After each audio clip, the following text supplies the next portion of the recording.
যেমন নামাজ ফরজ তেমন কি যাকাতও। দুঃখের বিষয় আমাদের দেশে যাকাতের বিষয়ে কথা বলতে চায় না মানুষ।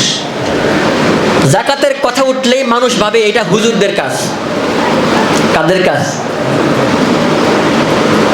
যাকাতের কথা উঠলে এই হিসাব আমাদের দেখে লাভ নাই, হুজুর জানে হিসাব। হিসাব কি শুধু হুজুরদের? না, সবার হিসাব। আমাদের মুসলিমরা নাম যাকাতের নাম শুনলে ভয় পেয়ে যায়। যাকাতটা মনে হয় বাড়তি একটা চাপ। নো, যাকাত কোনো বাড়তি চাপ নয়। যাকাত আপনার নিজের লাভের জন্য। যাকাত মানে হচ্ছে বৃদ্ধি পাওয়া, বৃদ্ধি, উন্নতি বা আত্মাতহীর, পবিত্রতা। আপনার সম্পদের বৃদ্ধি হবে যাকাত দিলে, বলি সুবহানাল্লাহ। আপনার সম্পদের বৃদ্ধি, আপনি যাকাত দেন আপনার সম্পদ কমবে না, আপনার ইয়াজিদুল মাল, আপনার সম্পদ বৃদ্ধি পাবে। সুবহানাল্লাহ বলে। আরেক জায়গায় হচ্ছে তাতহীর, আপনার সম্পদের মধ্যে যদি কোনো বেজাল থেকে থাকে এই যাকাতের মাধ্যমে অপবিত্রগুলো ধুয়ে মুছে সাফ হয়ে যায়। বলুন সুবহানাল্লাহ।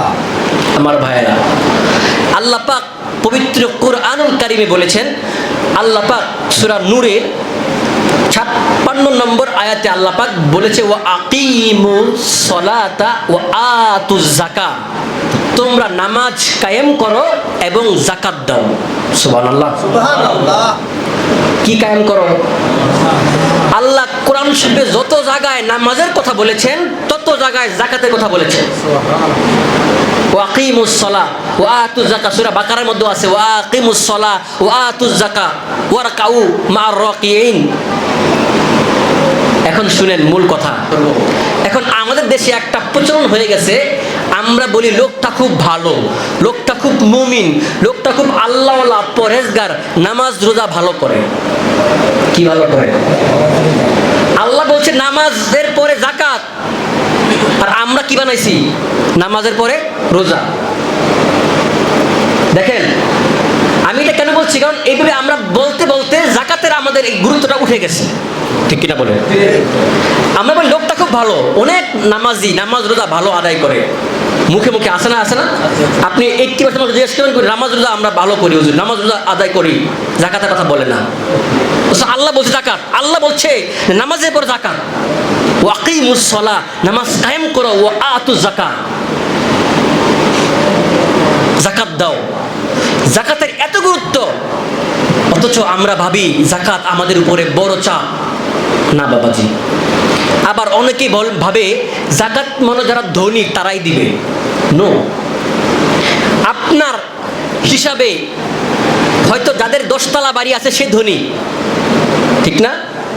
দেখবেন যার 1 তলা বাড়ি, 2 তলা বাড়ি, সে তাকে নিজেকে ধনী মনে করে না। আসলে এরকম আপনি 100 জনের জিজ্ঞেস করবেন যে ধনী কারা, বলবে যারা 10 তলার মালিক, যাদের গাড়ি আছে তারা ধনী, আর এই যাকাত ওদের কাজ। আর যাদের 1 তলা বাড়ি আছে, 2 তলা বাড়ি আছে, তাকে সে ধনী মনে করে না। সে তার বাচ্চাকে বলে, ওই দেখো বাবা 10 তলার বাড়ির মালিক, ধনী মানুষ, আমরা তো গরিব।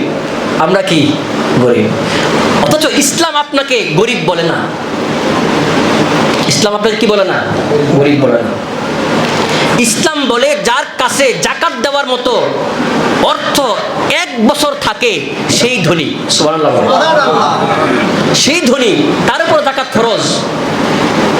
ওই 10 তলা বাড়ির মালিক হলে যাকাত দিবে, আর আপনি 1 তলা বাড়ির মালিক, 3 লাখ টাকা আপনার কাছে আছে, আপনি ভাবছেন আপনি গরিব মানুষ। না, ইসলাম এরকম হিসাব দেয় নাই। ইসলাম দিয়েছে যার কাছে 52.5 তোলা রূপা, অর্থাৎ 600 11.5 গ্রাম, 600 11.5 গ্রাম রূপা যার কাছে থাকবে, 1 বছর পরিমাণ যদি থাকে, তার উপরে যাকাত ফরজ। বলি সুবহানাল্লাহ। যাকাত আদায়ের এত গুরুত্ব, হযরতে আবু বকর সিদ্দিক রাদিয়াল্লাহু তাআলা আনহু, যিনি উম্মতে মুহাম্মাদীর মধ্যে সর্বশ্রেষ্ঠ উম্মত, বলি সুবহানাল্লাহ, যাকে আমার নবীজি বলেছে ওয়ারহামু উম্মতি বি উম্মতি আবু বকর, দুনিয়ার মধ্যে আমার উম্মতের মধ্যে সবচেয়ে সবচেয়ে নরম দিলওয়ালা, সবচেয়ে রহমওয়ালা, সবচেয়ে দয়ালু হচ্ছে আমার আবু বকর। সুবহানাল্লাহ। কে? আবু বকর সিদ্দিক রাদিয়াল্লাহু তাআলা আনহু, সবচেয়ে দিলওয়ালা নরম মানুষ। তিনি কি বলেছে শুনেন। তিনি বলেছে বুখারী শরীফ হাদিস নাম্বার 1399। বুখারী শরীফ হাদিস নাম্বার কত? 1399। তিনি আবু বকর রাদিয়াল্লাহু আনহু বলতেছে, ওয়াল্লাহি লা উকাতিলান্না মান ফাররাকা বাইনাস সালাতি ওয়াজ যাকাত। বলতেছে আল্লাহর কসম, যে নামাজ এবং যাকাতের মধ্যে পার্থক্য করবে আমি তার উপরে তার সাথে যুদ্ধ ঘোষণা করি। সুবহানাল্লাহ। তার সাথে আমার যুদ্ধ। যে নামাজ এবং যাকাতের সাথে পার্থক্য করবে, মানে কে কিরকম? যে মনে করবে নামাজের গুরুত্ব বেশি, যাকাতের গুরুত্ব কম। যে মনে করবে নামাজটা মনে হয় আমার জন্য ফরজ, যাকাতটা মনে হয় আমার জন্য না, ওই যারা ধনী এদের জন্য, আমার এখন যাকাত ফরজ হয় নাই, যে যাকাত নিয়ে অবহেলা করবে, আবু বকর সিদ্দিক বলেছে আমি তার সাথে যুদ্ধ ঘোষণা করি। সুবহানাল্লাহ। অথচ তিনি সবচেয়ে নরম মানুষ। তিনি কি? সবচেয়ে নরম, উম্মতের মধ্যে সবচেয়ে নরম। আর হামু উম্মতি বি উম্মতি আবু বকর। উম্মতের মধ্যে সবচেয়ে নরম দিল, নরম মানুষ, বিনয়ী মানুষ হচ্ছে কে? আবু বকর রাদিয়াল্লাহু তাআলা আনহু। তিনি বলছে আমি যুদ্ধ করব। কার সঙ্গে? যে যাকাত দিবে না। এরপরে তিনি বলছে ওয়াল্লাহি লাউ মানাউনি আনাকান, যে ব্যক্তি একটা ছাগল বা মেশক, একটা ছাগল যদি সে যাকাত দিতে অস্বীকার করে, আরেক জায়গায় সে যদি একটা ছাগলের রশি, ছাগলের কি? ছাগলের রশি যদি সে যাকাত দিতে অস্বীকার করে, আমি আবু বকর তার সঙ্গে যুদ্ধ ঘোষণা করি। সুবহানাল্লাহ। চিন্তা করেন কত গুরুত্ব যাকাতের।